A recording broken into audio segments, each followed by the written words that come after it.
Good morning. Good morning.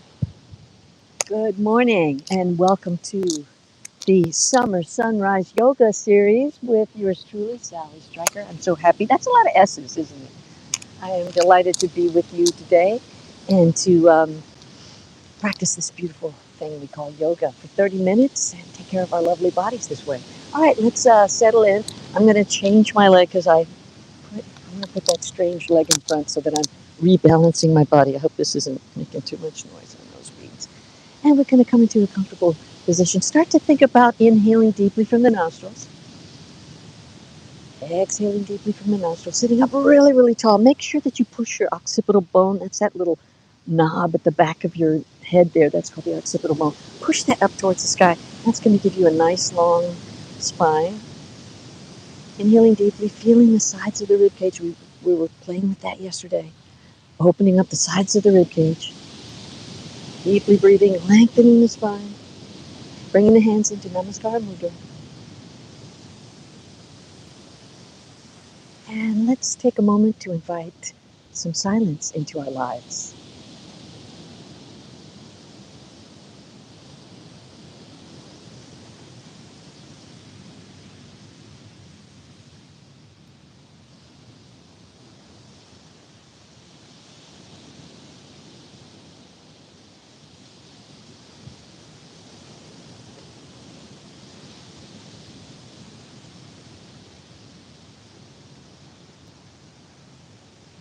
And rubbing the hands together vigorously.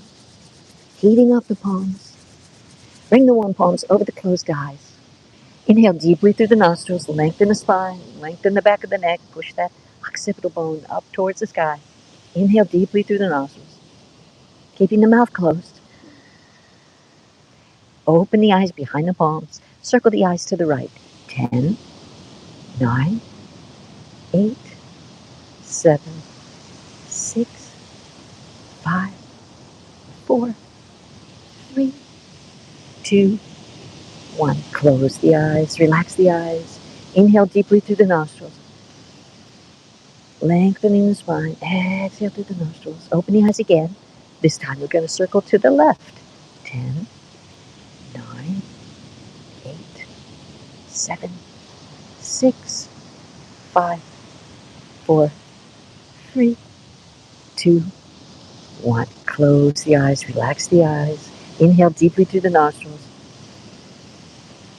Exhale deeply through the nostrils. And slowly let your hands come down and open your eyes. And congratulations, the hard work is over. You made it here. Isn't that amazing? It really is showing up. I guess that's what they mean by 90% of life is showing up. It's just getting there, right? Getting to the place. All right, let's start with a little bit of a twist. We're going to take our left hand and put it on our right knee. And we're going to take our right hand and put it behind our back. And then slowly open up your shoulders and bring your eyes to look over your right shoulder. I'm mirroring you. This is my left, but if you turn to your right, we'll look like we're doing the same thing through a mirror. Holding the eyes in that corner. That's going to stimulate our vagus nerve. And slowly release and come back towards the center. Oh, nice twist at the beginning of the day. It's really oiling up that spine. You're giving your spine a nice twist, like it really enjoys this. Okay, now right hand on the left knee, same thing. I'm going to put the left hand behind the back. And then look into that left-hand corner of your eyes. That's going to really trigger your oculomotor nerve. And that's what we're trying to do because that thing is intertangled, or intermingled, I should say, with I think it's cranial nerve 10, which is the vagus. They're intertwined early on and then they split off. So when you do things with the eyes, such as that eye roll, you're actually starting to stimulate your vagus nerve. And the vagus nerve is what is responsible for getting us to relax. And, that's something, it's a good thing to know how to do for yourself. Sometimes you can do it outside in. Sometimes if you're let's say you're in meditation, just lift the corners of your mouth and start to smile. Ooh, your whole body just kind of lifts because you lift it up. All right, let's bring the legs into an easy V. Start to rock the legs. Oh, that feels so good. We're oiling up these joints. Yeah, getting everything ready for the day. And we're telling these tendons here to relax because as we come forward, we don't want them to be tense because they're trying to protect us. They're like, what are you doing? This is a valuable area. We don't want to stretch there. And you have to kind of override that as you come forward. Now, I brought these blocks today, and this is something I wanted to talk to you about. And that's, use your props. Does using blocks mean that you're a beginner? Absolutely not. It just means it's a different way of working. So I might use the blocks to kind of stretch forward like this. You might use the blocks like this. All of these are good, and I invite you to use your own variations. You might actually put your head on this. Use the block as you need it. I'm going to do that. That seemed like a cool thing. I mean, I hadn't planned on doing that, but yeah. Don't try this at home, folks. I was a dancer and a professional dancer, and I, had great teachers, and I worked on my body, and did gymnastics through puberty too, so that helps with a lot of stretch. But that kind of stayed with me, and then I stopped dancing, and then like 20 years later, I went to go get my certification in yoga, and the stretch came back. Look at that. I mean, I can't believe I can do this. That's so amazing. I just remember as I was going lower and lower, like, what? Is it possible? So if you do things when you're young, it's a little bit harder when you're older to kind of start a discipline because, you don't have that muscle memory in there, but you can do it. All right, let's put the blocks on either side if you have them, or your hands, and you can just kind of walk forward over that, but I'm going to do it with just the hands like this. But maybe our next meeting, try to come with blocks and a strap because that can help your practice a lot. And just dangle over that right leg. And if you want to add a little extra oomph, push that left hip back, and you're going to feel a nice stretch in your lumbar region. You're actually in the sacral region. It's not an easy area to stretch. Okay, let's come back up and do the other side. Same thing. If you want to use blocks, you can. You could even just go like this. Always do your own variation, especially if you're a little more mature like me. You know what? She is not broken. I don't want any part of her to get broken. So I trust myself more than I do the teacher. I'm sorry, but I do. And you should trust yourself more than any other teacher. Your body is going to tell you if it doesn't want to do something. Never pull yourself into a stretch. That's no good. See if you can just kind of surrender to the stretch. That's what I'm doing here. It's like my upper body is just using weight. And make sure your head says yes, no, and that'll help relax your back. If you want to push on that right hip, and that's going to rotate back, and that's going to give you an extra stretch of yumminess. But yeah, I love using blocks. I always use them in Ashtanga because it helps keep me aligned. It keeps me aligned. Now, if you're some of the fellas that come to yoga, they can tend to have this. I've seen it more in some women, but mostly men. That you might be like this right now, and you're just going, I hate this. This is so impossible. What you should do is you should sit up on a block, and that's going to help you with the angle here, and you're going to be able to come up a little higher. So whenever you're in this position, if you're, working on that area, use a block to lift yourself off the ground. Okay? All right, let's come into our cat-cow, just to loosen up our spine. I'm going to turn my mat a little bit here because the sun is so beautiful today. Wow. It's so gentle because we had these wildfire things. I mean, not that that's so great in Canada, but it's making it so hazy and pretty. Okay, so let's come onto all fours. You're going to put your hands right underneath your shoulders. Now remember, activate your hands because that's going to protect your wrists. This is the most vulnerable spot in yoga. And when your wrists are not doing well, it's kind of hard to do yoga. It's kind of hard to do yoga without your wrists. A lot of people will do things like this to protect their wrists. You can do that if you want to. You could also get baby barbells, and then you can, do it that way. Okay, so here we are on all fours. Let's go ahead and arch up into the cat on the exhale. Inhale to the cow, looking up. Exhale into the cat again. Arching up into the cow. And come to flat back. You're going to curl your toes under, lift the knees just a little bit off the ground now. Notice there's more weight in the hands, so activate your fingertips. Don't forget about them. Don't let your hands just go all loosey-goosey. You want them to be really activated. The fingertips are almost trying to make a snowball. I'm on the sand here, and I can imagine I'm trying to make a giant snowball. I'm gripping it with the tips of my fingers. Okay, and let's go ahead and push back into a split leg down dog. Doesn't that feel great? We're concentrating on stretching the back because that's really number one in down dog. Focus on stretching your spine. Hips are going towards the ceiling. Now, gently, gently start to lengthen the back of the knees. Now, your knees may stay bent, and that's okay. Just be where you are, and you'll keep making progress. So much of yoga is about self-acceptance. I think that's the beauty of it. Non-judgment. Can you not judge yourself for 1.5 hours? Is it possible? To just be nice to yourself for 1 hour. Let's walk forward towards the hands and hang over. Yeah, just make this like a sacred space for your sanity. Just a sacred space. All right, and we'll come rolling all the way up. I'm going to change the camera angle here. Oh gosh, this is just so beautiful. The weather is just spectacular. Okay, let's do our sun salutation, shall we? And again, if you wanted to do your hanging forward like this, you can rest your hands on there. That you can do that. You can also do this. Don't forget, you could do this if you need to. Get 2 sets of blocks, and maybe you're hanging over here. Maybe because that's where you're working from. Just adapt your props to what your needs are. All right, let's do our sun salutation. We're going to come to the top of the mat, and we're going to make our feet parallel to the long sides of the mat. We're going to inhale deeply through the nostrils, lengthening the back of the neck. It's so easy to forget that, isn't it? Just to bring the chin like this. And look what happens to the rest of the body as soon as you do that, because your head weighs about 10 to 12 pounds.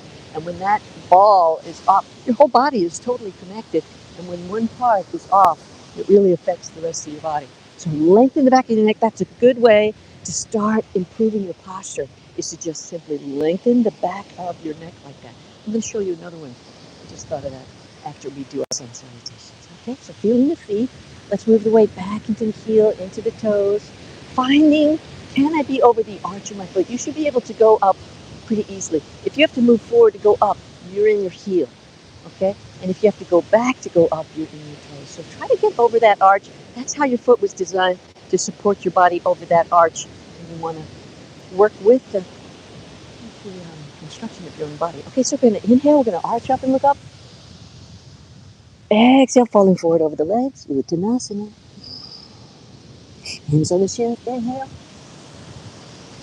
Exhale, hands on the mat, step back into plank and lower down. You can put your knees down if you need to.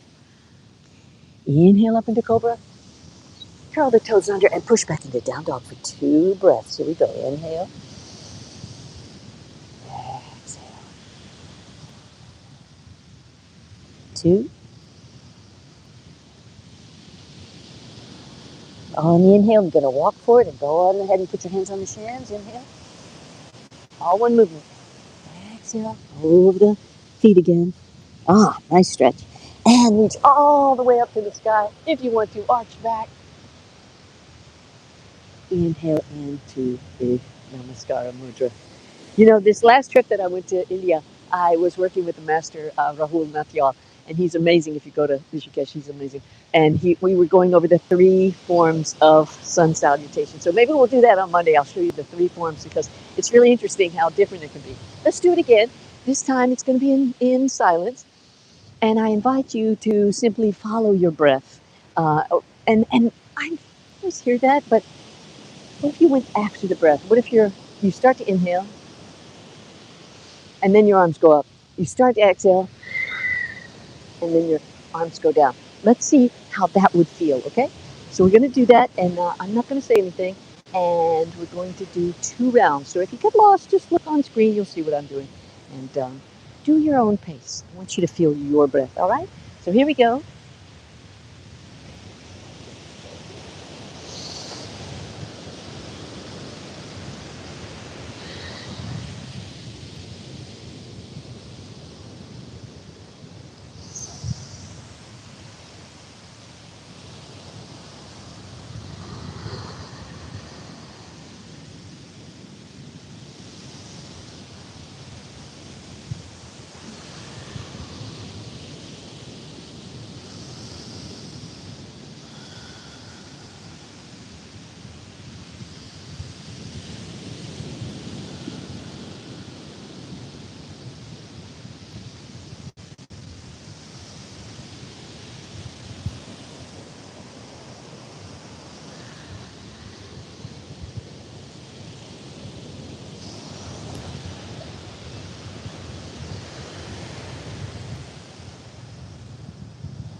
All right, I hope you enjoyed that. It's kind of nice to be quiet for a moment, isn't it? And just really feel your breath and your body. I love to do that at the end of the Vrikshasana, which is the tree pose, is to lift your knee so that you show you're in control as you lower that leg. That's kind of a little nuance that I think is kind of good to do. All right, let's come and do. What shall we do today? I think we need to do a nice twist. And what we're going to do is, it's called Pavrita Trikonasana. We did it yesterday, and we're going to do it again today. Now, this is another way that you can use your blocks. Okay, I like to have the blocks for this because it really makes it a lot easier for me. And I'm not into stressing myself out at this point. You know what I mean? All right. Oh, let's start with the right foot. Okay, so we're going to put the blocks on either side of the foot. And you can put them up here too. Let's put them up here to start with. I'm kind of loosey-goosey because of the sand. I don't know why I'm saying loosey-goosey a lot today. I don't know what it is. But what we're going to do is we're going to go into Trikonasana. We're going to reach the arms out. Now reach your right hand as far as you can. We're trying to keep both sides long. We don't want to arch like this. You see people doing that. That's not wrong. It's really a long bottom there. And sometimes you have to kind of push your hip in towards this way rather than having your hips here. See if you can reach out of the hip. Now, you don't want to just slam into your hip, but reach out of the hips with both sides long. See if you can do it. You can do it if you reach first out, like you're scraping the inside of this huge barrel that you're inside of, and then come down to the ankle or to the block. That makes it easier. Come to the block either behind your foot or in front of it. And then what you're going to do is bring that left hand down to meet the right hand, and then you're going to twist towards the back.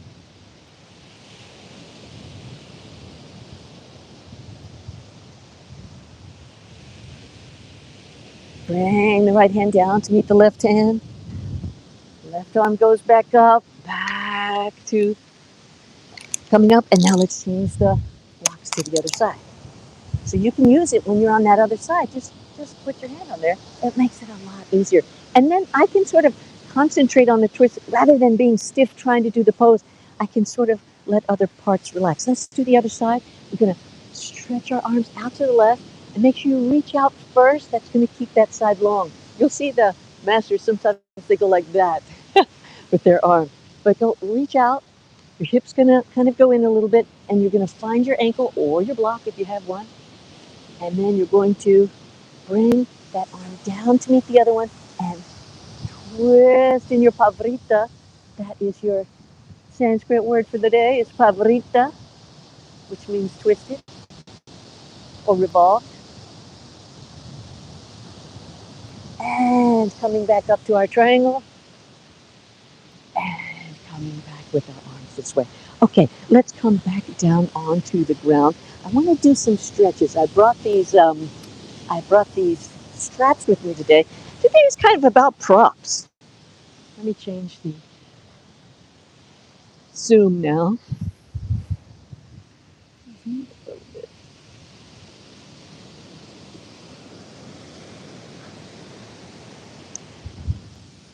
So let's do a few stretches, shall we? Some people come to yoga because they want to get stronger. Some people want to have better stretch. Some people want balance. Some people want serenity. I think yoga just offers so many facets. It's kind of a profound practice. I'm a Westerner doing an Eastern form, so I wasn't born into this kind of thinking. It's kind of like traditional Chinese medicine. It's like a whole nother cultural thing. I'm just kind of going with it. I don't really understand it, but somehow it works. Let's stretch forward over the legs. It's always good to stretch the hamstring. And I wanted to make a distinction about getting progress on stretch. There's several ways to stretch, and I want to help you with those. So you're going to have your legs straight like this. Your feet are going to be flexed up. And just kind of walk your hands forward and let yourself drape over both legs. Now, do you feel that? Like your back is just kind of like arching. I mean, the opposite way rather than arching back. It's kind of arching forward, and you're kind of convex on your tummy. And what happens is when you just keep stretching like this, rounding forward, you're never going to have any progress because the back of your spine, if you think about it, you know how your spine has like these spikes? The back is stretched as much as it can, and then inside the spine, those guys are hitting each other. They're like, we can't go anymore. We can't go anymore. Why do you keep trying to stretch us? Because they're hitting each other. So what you want to do is stretch the inside of the spine. That might seem a little weird, but what you want to do is stretch the inside of the spine and then come forward over the legs as far as you can. And then you're going to have progress, and eventually you'll be able to put your tummy on your thighs, okay? So here's how you can get there to stretch it. So you can take a strap. You could have like a belt. You could have a towel. You could have a piece of rope. It doesn't have to be a yoga strap. But if you bring the strap like this on your feet, and what you're going to do is come forward with your belly, like you're trying to put your belly on your thighs. And as soon as you see how I'm starting to curve, don't let yourself curve. How far can you come, keeping that lower back, everything very straight? If you keep doing this, you're going to have progress. So maybe it's this far. As soon as you start feeling your upper back start to go, don't go any farther. And eventually, you're lengthening the inside of your spine, and you'll be able to put your tummy on your thighs. That feels really good. Okay, so that's one way. Another thing I wanted to show you is there's something called active stretching. And this, I saw this book, I ran into this guy, and he told me about this, and I was like, oh my God, this is amazing. And he always had trouble with stretching, but for the guys that are having trouble stretching, it's called active stretching, and we're going to do a little bit of that right now. So you get your strap, if you have one, or you could just be holding onto the back of your leg if you want to do that. I want to put my head in the sand. Okay, so what you're going to do is you're going to, maybe you're this far, you could just hold your leg, and what you're going to do is you're going to resist the stretch. So your leg's pushing down, but your hands are pulling up. You see that resistance? Instead of just, these are my arms just passively holding my leg. But if I'm pulling with my hands, but my leg is saying, no, I want to go down. Hold that and then release it. So as you do that, each time you stress it and then you release it. Stress it and then you release it. You stress it and you release it, and then you go all the way back down. And you're going to start again by my heel is pushing down, but my arms are pulling the leg up. So what I'm doing is I'm actively engaging both sides of the muscle groups, and then they have to relax because they've been stressed. I do a thing called contract release. That's another version of this. Okay, stressing it, releasing it, stressing it, releasing it, and coming back down. Let's try the other leg real quick. And you don't even have to have the strap. You could have your hand like this, and I'm going to pull with my arms against the leg pushing down, and then I'm going to come up and release, up and release, up and release all the way back down. I'm going to try it again. I'm going to resist and stretch, resist and release, resist and release, resist, and all the way back down. Now, for guys that have stretch issues, you might want to do that about 5 times. You go up and down, and that'll help open up your hips a lot. Here's another thing I wanted to do. This is a very great pose that I just feel like makes me so calm. I don't know what it is. I think there's meridians on your legs that get opened up. So what we're going to do is we're going to take the right leg, and you're just going to kind of cradle it a little bit. If you can, put that foot in your elbow crook right there. The crook. It's a great word, isn't it? The crook. All right. You're going to take your ankle and put it on top of your thigh. Okay, don't put it across. Don't put it inside. See how bad that is? Never do that because that's going to stretch those tendons. Never want to stretch those tendons because then we're not stable on the foot. And if you can, bring the foot in as close to your body as you can. Now, if you have a strap, you can loop it around the foot. So it's going to loop around the right foot. But if you don't have a strap, you can still do this. So you're going to take your right hand, you're going to reach around your back and say, hello, hello. And your left hand is going to feed the strap to the right hand, and so that way you can hold it. If you can, you could even come forward and grab the big toe, and then you're going to take your left hand and slide it down the left leg all the way over, letting your head surrender over. Inhaling deeply, exhaling deeply. Inhaling deeply, exhaling deeply. Now in this one, we are arching over. We're just surrendering. We're not trying to have any sort of forcing anything. So this is 5 breaths here. Here we go. 1,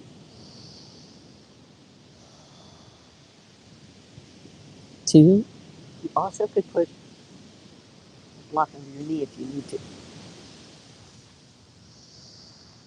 3,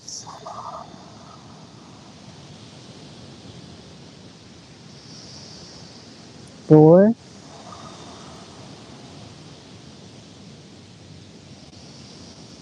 5.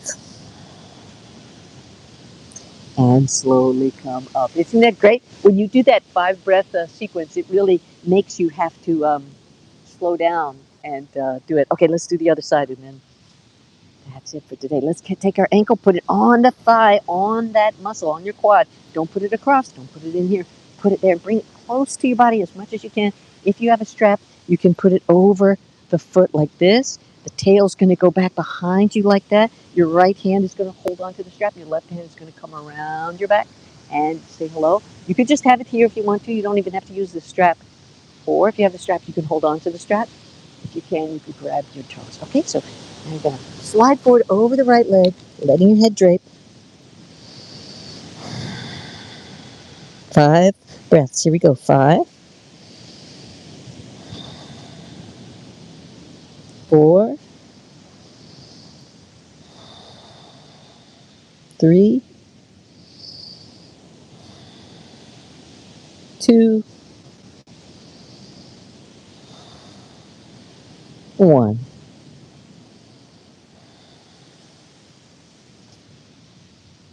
It really is amazing where you start out on the 1 and then you end up on a 5. Let's bring our legs, put that strange leg in front into what we call Sukhasana, which is the easy pose.